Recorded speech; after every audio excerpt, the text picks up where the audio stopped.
Hi guys, come chat with me. Maybe I'll tell you a tale or two, right? So, I'll just making my supper tonight. Yeah, I'm having dinner with you again. Well, Mike's gone to work, so I gotta talk with somebody. Can't shut my mouth. So, I don't really want to talk about what's going on with the world today because it's just too much. And I thought tonight I might share with you what it's like having my particular mental illness. And I told you before, everybody's different. Even though you might have the same diagnosis, your symptoms and that can be different. So I'll tell you what I know.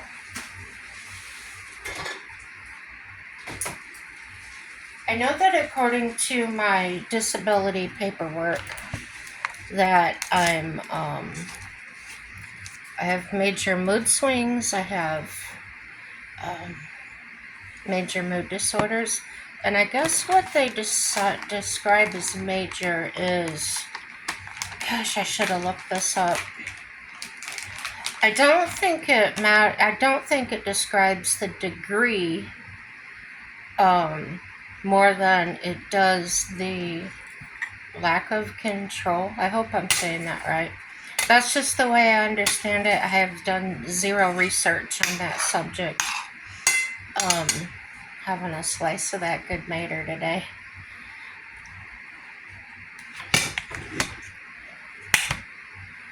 So, I believe it's the mood disorder. I should have looked this up before I started this video, really. It's what they call bipolar. And if I remember correctly, they're changing, or they have been changing over the years, what they call certain things, because, like I've said, there's so many different degrees, and just as infinite as our individual thoughts are, really, if you think about it. Having some Vidalia onion. And usually when I'm eating or driving is the best time for me to talk about things that I probably wouldn't normally be able to talk about without getting, I don't know, some kind of feelings about it. So here we go. And just because you might recognize some of the things I talk about or display, could be similar to what you suffer or somebody you know is suffering, doesn't necessarily mean that they have that diagnosis, right? So,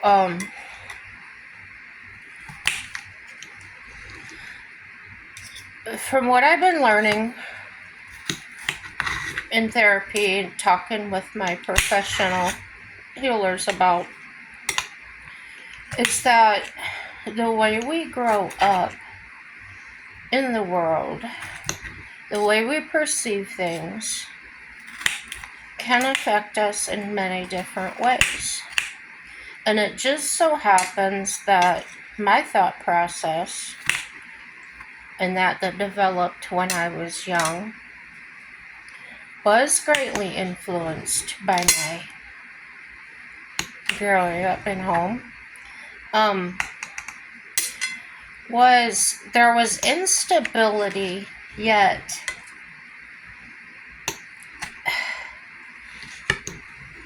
we always had our house. We never lost our house. We never gave up our horses. It's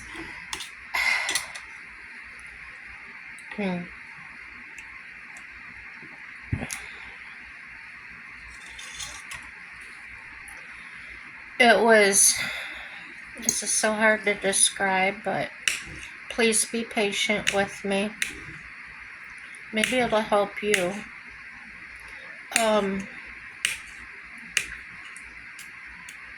because I grew up with these things, the stable home environment,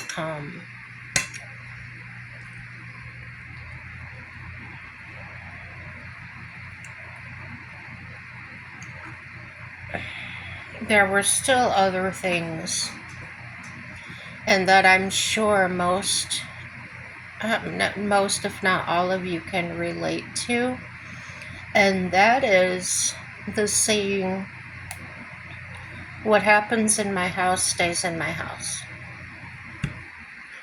So my generation weren't necessarily encouraged to share or talk about anything that was going on.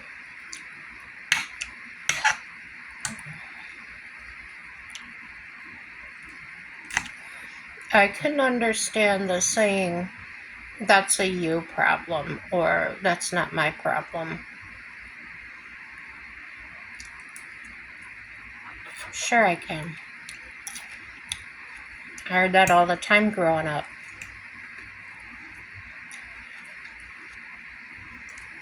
What in the world am I trying to explain?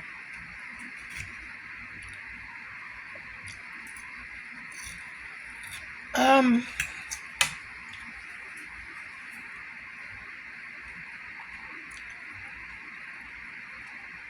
things that happened.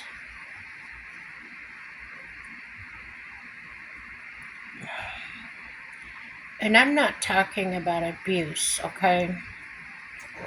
If you have physical, sexual, or otherwise abused, this is probably not even going to touch on what you're dealing with.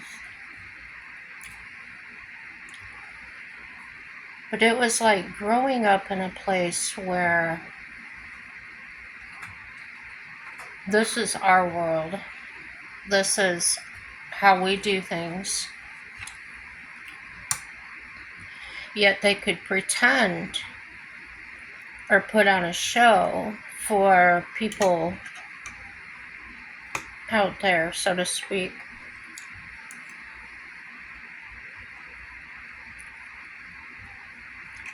How to act, how to talk.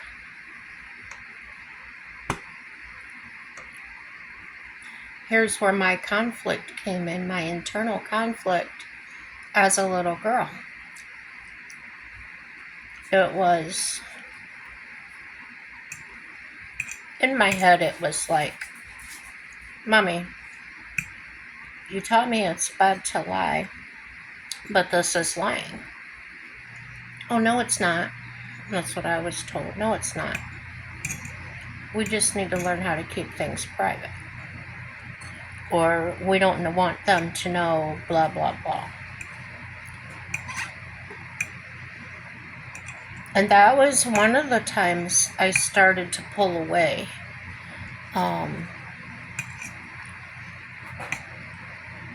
And from situations I've seen, I've noticed other people have done that with their family.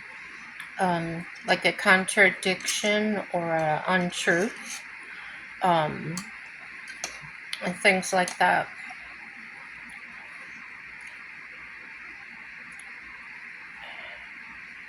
Mom would always ask me for help as a real young child, too young to be thrown into the adult situations of taking care of my sister and brother, cooking dinner for the whole family because she didn't feel like it.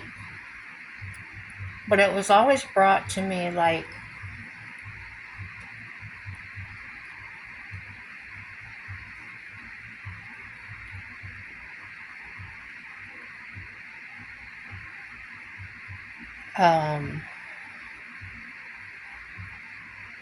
well, what are we going to eat tonight? And I would be sitting there like everybody else. And I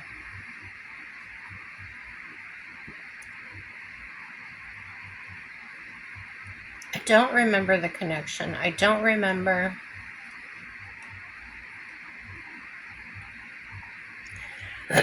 necessarily if somebody said something directly to me. Probably not. I want to say I probably was just hungry and would jump up and do my best to figure out something to eat. But my giving nature was cook for everybody, not just me. If I'm hungry, they're hungry. So that wasn't every day. As a kid, it feels more often than not. So,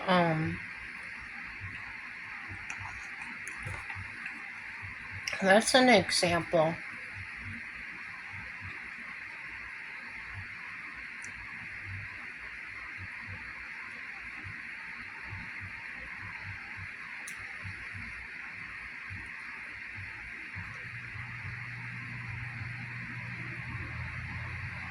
There's so many little scenes like that flashing through my mind right now.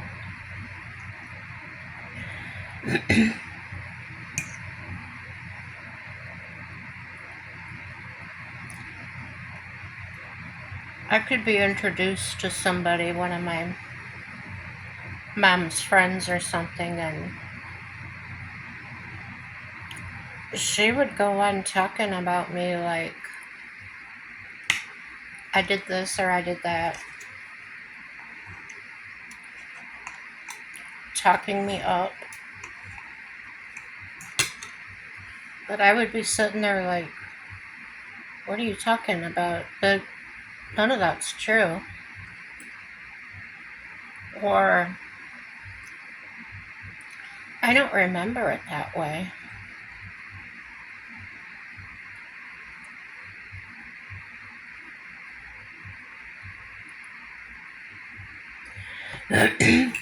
I was a child, so I may be getting things really mixed up in the way they happened or how they happened. But what I do have right is what was said and how it was done.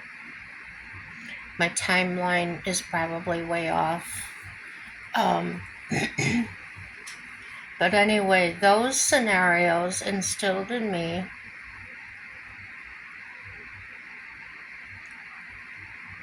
learning that people aren't always what they say they are, and they may not do what they say they do. So from that tender age, I learned don't trust anybody. And I was shy. And we know why that was now, because I wasn't really necessarily in the realm of being socialized in an honest way. And I didn't want to lie to anybody. I was a calculator as far as my thoughts. As we've talked about before, being a highly sensitive person. Just going over all these thoughts in my head and their conversations carrying on, which I'm not even paying attention to. So by the time they would get around to ask me something or tell me something, I truly had no idea what they were talking about. So I would just stand and look at them. Eventually, I learned to say the word "what did you say?" or the word "what." So then it became, why aren't you listening? Or why aren't you paying attention? Whereas before that, I would hear, if I would question anything before I kind of went quiet, I was told children are to be seen and not heard, or go to your room, or don't defy me, and things like that. So there was always a flux between true and false, and like and dislike. I was shown how they could like somebody, but then realized soon that they only liked people they could get something from. And I'm not necessarily including my dad in this. This is just a general, yeah, you get it, general viewpoint.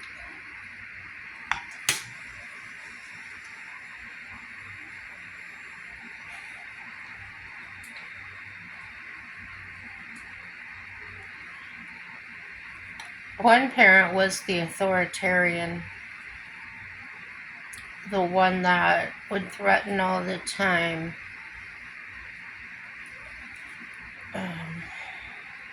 Constantly.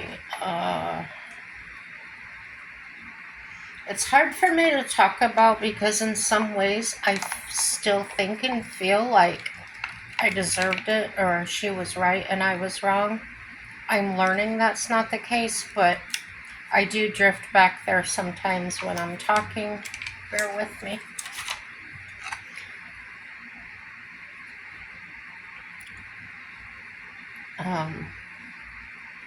This is hard to talk about. Hard to organize these thoughts.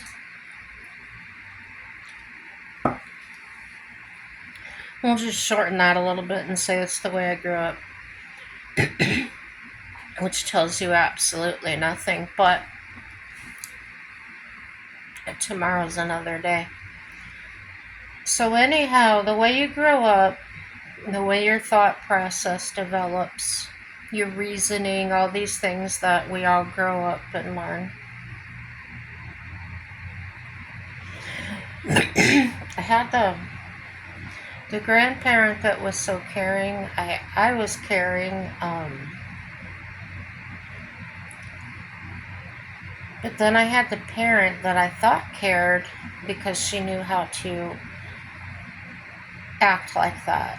Okay, so, but I believed it my whole life that she really did. And maybe I was lying to myself at times. I don't know. But either way, this all stems from the youngest days of my childhood. As I grew up and started getting a little bit older in school and things, I kind of started internalizing everything. What did people mean when they said that? Guessing everything everybody said. Was that even true? Was that even right? And that led to other actions. For instance, started pulling away from people. Didn't want to interact with people. And then that became, I don't know how to interact with other people. I don't know how to have friends. I don't know. I became overwhelmed by everything. And that's getting to the point I made, or the statement I made before. Sorry, I'm cleaning my table off while I'm talking. That comes back around to something I said before about left my head.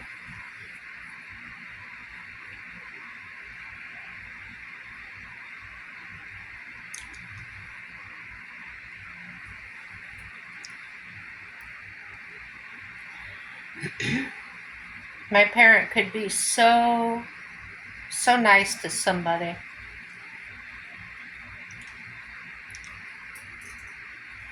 Talk about things they liked about them and everything like that there. But then I go on thinking my mom likes this person or whatever. And so then, I don't know, the person would call or something and ask if I wanted to go have a play date with their daughter or something. And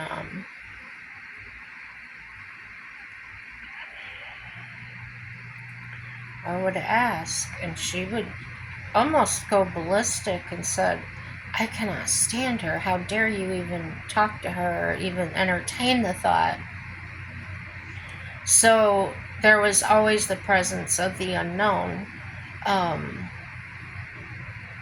what's going to happen today? What does she really like that person?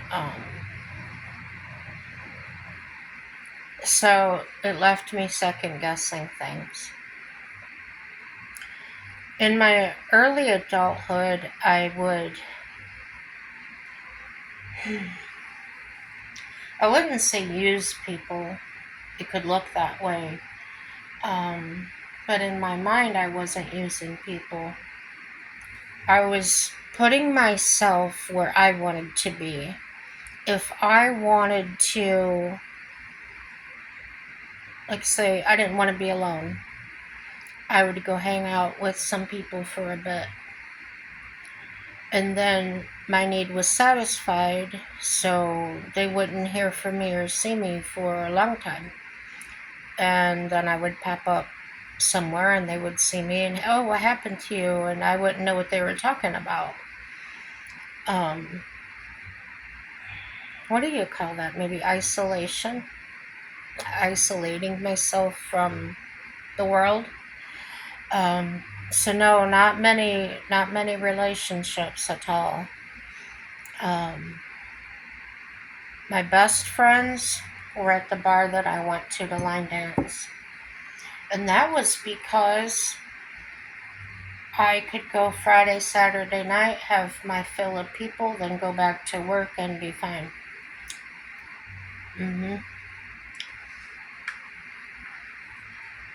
Kind of like having a meal. I'm satisfied, I'm full, so I don't need to keep in contact with you until I need you again. And that's what I mean by it could look, though, as though I didn't call unless I needed something. But the thing that I needed was more emotional or social. It wasn't needing a thing, like monetary thing or physical thing, okay? Didn't need to go stay the night, anything like that.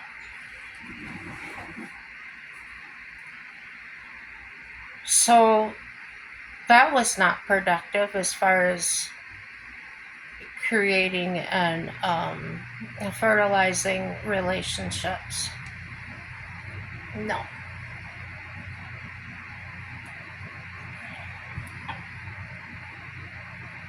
The strongest relationship I had was my first mother-in-law and my dad.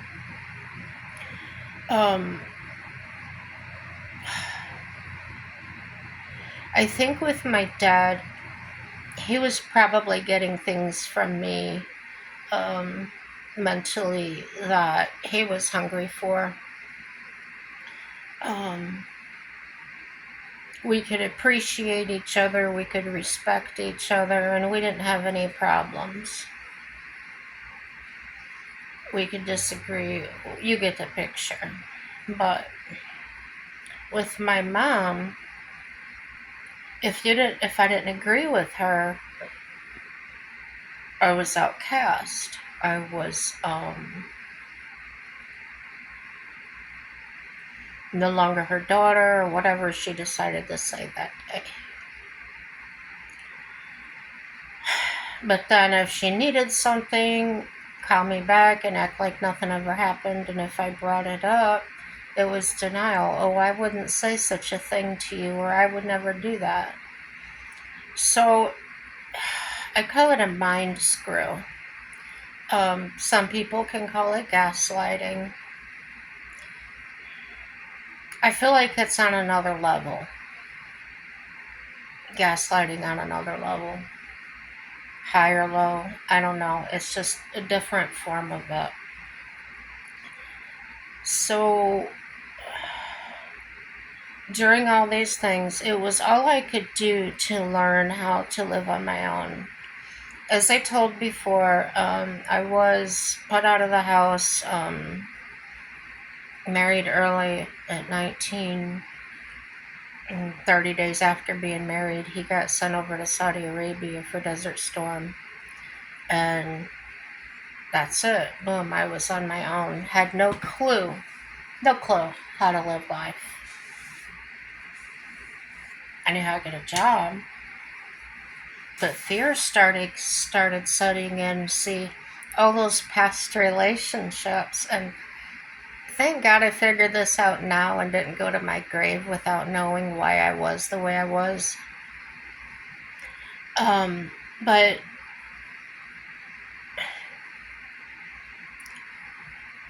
I would get ready for a job interview and go. I even took a job one time, and there was a cleaner I had to use. I was all by myself on my first midnight, and I had no idea where anything was at. There wasn't anybody there to show me.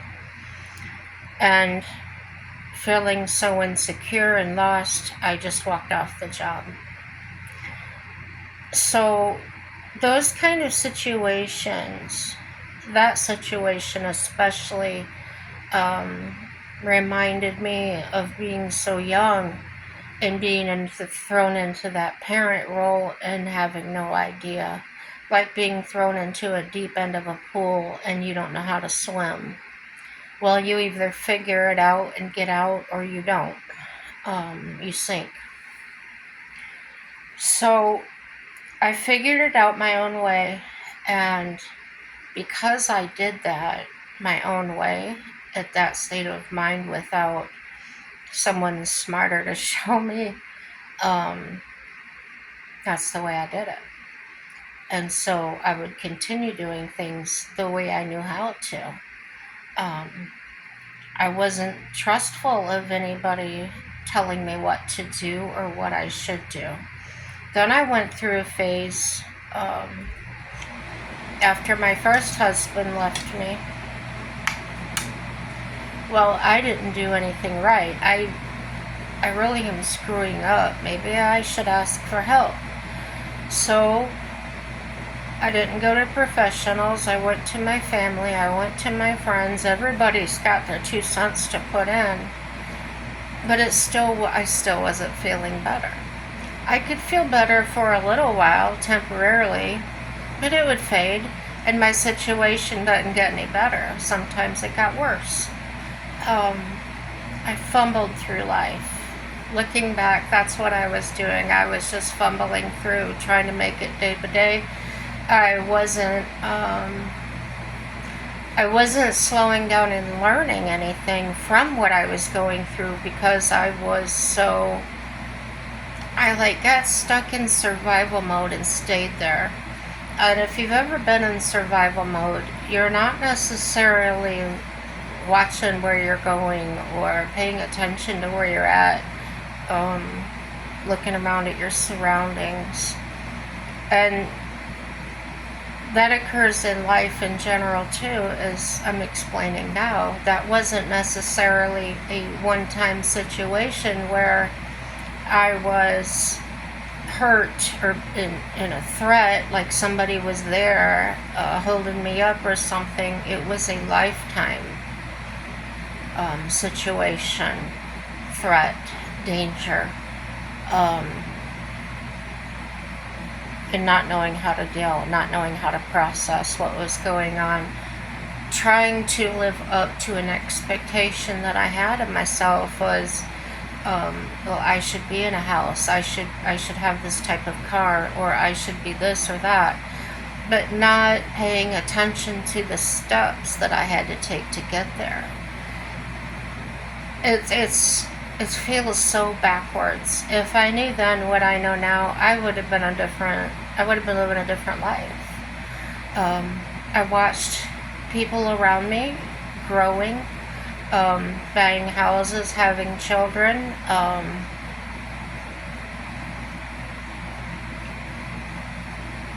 and there was an acceptance of it, but there was, I don't want to use the word jealousy, because I wasn't jealous, like I want what they have, I want that. It was more internalized, like, what's wrong with me? Why can't I have that? Why can't I do that? What's wrong with me? That's the way I processed things then. And knowing that that's why I didn't get those things, was because I was so stuck in trying to achieve some kind of goal that I didn't understand, that I had no vision of, I had no clarification, I had no tools. And don't get me wrong, there's people out there that have overcome more than that to get where they're at and are doing well. I am not crying a pity party. I just want to put this out there for anybody that might not understand. Why do I do the things I do? What's, there's nothing wrong with me. Everybody else is wrong. I went through that too, and there's nothing wrong with thinking that way. I just decided I don't want to eat. I made a whole plate of food and throwing it out. But that's okay. I do this sometimes. I'll go through spells without eating, and that's alright. My husband would be here. He would be upset I threw all that food away, but we won't tell him.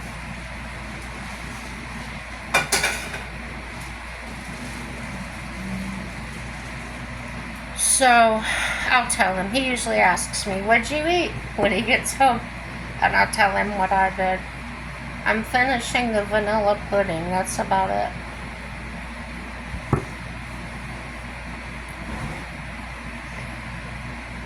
So you can get into many situations that you can feel really guilty about later in life, thinking, man, I wish I would have never done that. Why did I destroy that relationship? Why did I leave that person? And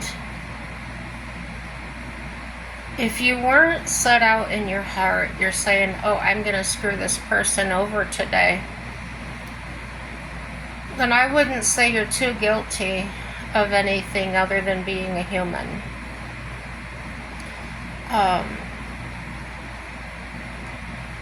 Both my ex-husbands left me for somebody else. There was the guilt. What am I doing wrong? What's wrong with me? Blah, blah, blah. And there wasn't anything wrong with me. Back some years ago, I actually sat down with my first ex-husband and his wife, and the three of us had a good long talk about things, and they both apologized to me.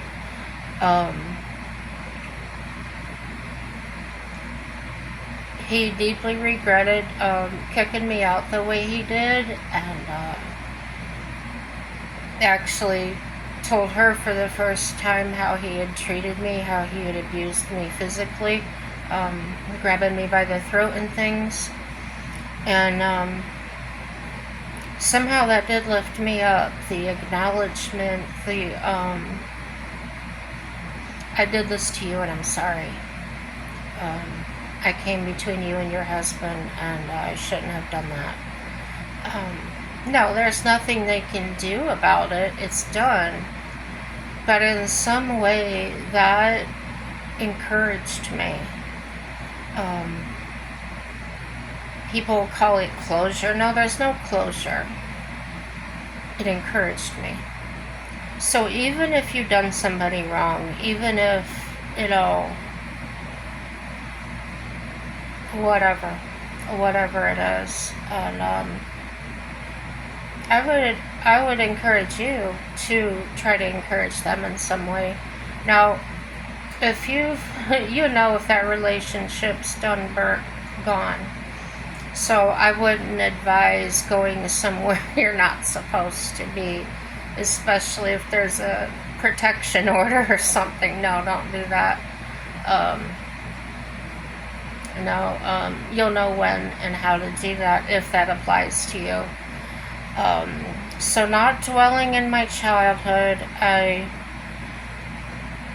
I didn't necessarily dwell in those things, but when something would come up, that's the experience I had. So that would flare up in my mind.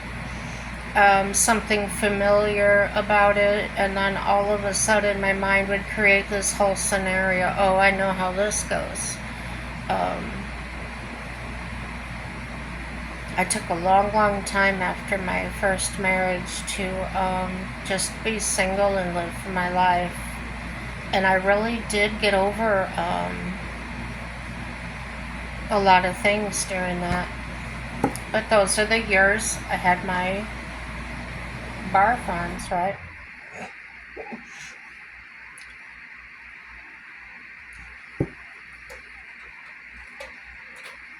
Um,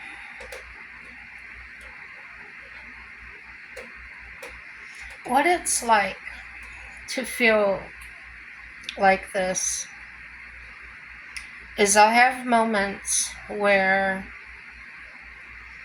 my brain autopilots back to where it was before the damage really set in. I'm having a really happy day, the sun's shining, all the thoughts and everything are aligned just right. And I'll say, you know what? I think I can go get a job. Maybe I don't need disability. So I'll prove it to myself. This is how I find out evidence. Is that true or is that not true? I'll say, okay, you're going to get dressed, you're going to do this, you're going to do that. And usually 1 or 2 steps through that, nope, I'm not doing that. I can't do that. What's wrong with you? Why you even say that? So there's the, I don't know the word for it.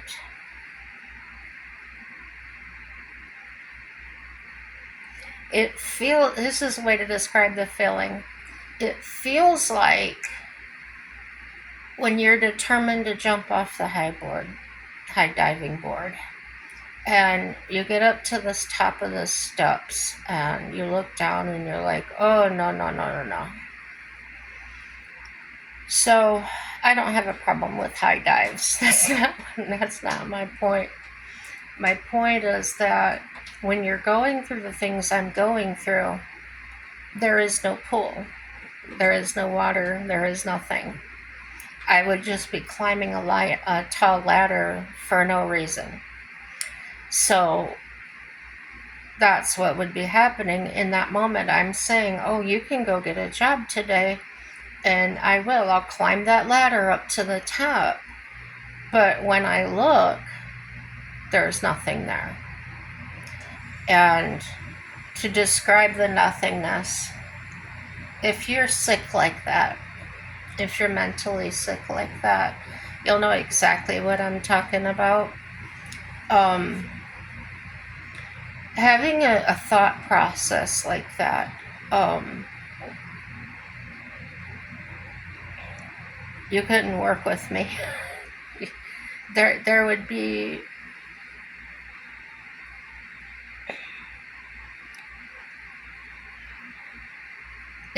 incomplete thoughts is another side of I can't remember what I was saying. Not all the time, but that was one of those times. It was that. My brain tries to protect me from things that have hurt me.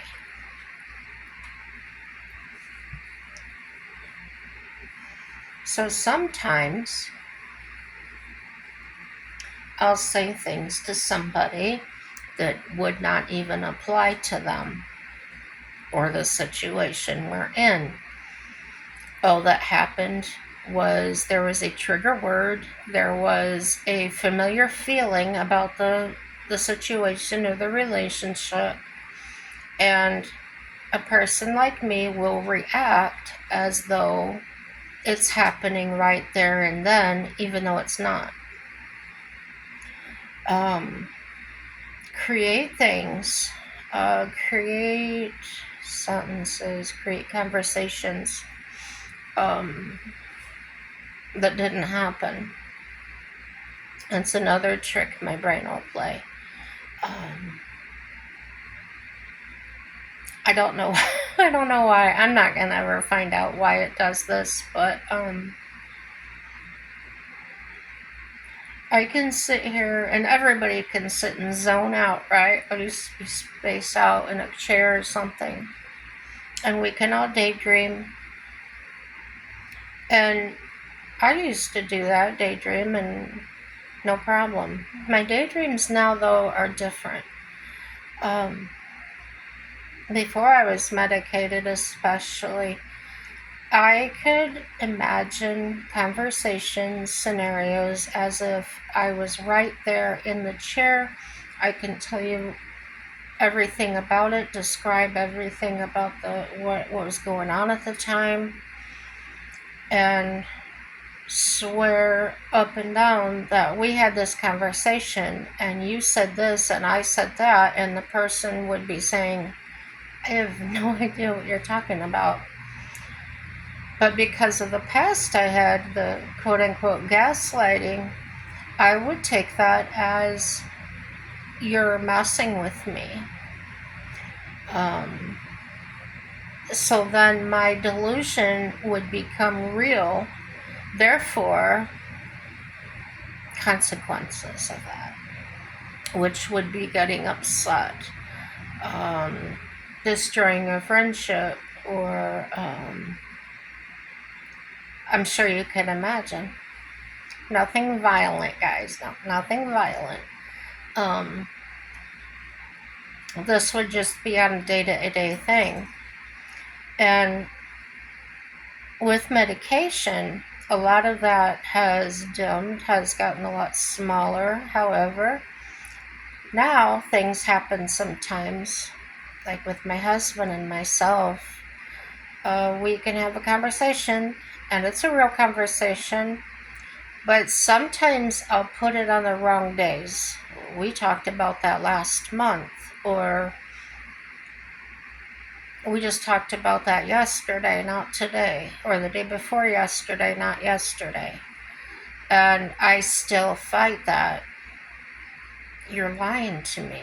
I will get into that. You're lying to me. Why are you messing with my head? And at first he was so confused, and I'm sure he was hurt by that, because that wasn't his intention at all, but that's what I believed. And so that's what it was. In my world, that's what it was. So he and I communicate really well. He would say to me, after I calmed down and wasn't so upset about it, he would say, sometimes he could bring me to a point,